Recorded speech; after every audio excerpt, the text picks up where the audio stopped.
bwe tutanoonya kumanya na kutegeera kutuufu n'amagezi amatuufu tuddamu ensobi zezimu. Omulembe gwaffe guno gulina eddembe okusitula ensobi ezasooka tuzongereyo oba okukomya ensobi ezaakolwa zikome ku mulembe gwaffe.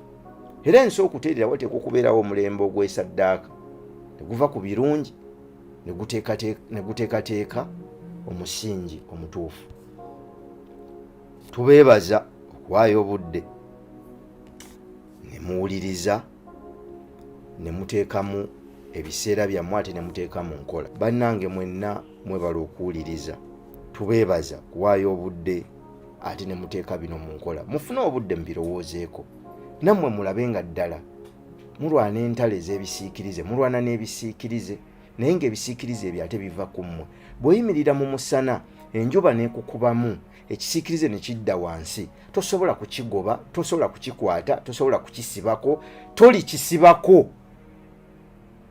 Bw'oba owulira okooye eva mu kitangaala, ekisiikirize ekyo kijja kubula, kubanga ekisiikirize yeggwe. Bye tulwanagana nabyo ebisinga yeffe, bye tutuuseemu ebisinga tubituuseemu kubanga tubadde tugaanye okubaako bye tuyiga. Naye bwe tunaabiyiga tugenda kwewala ebintu bingi.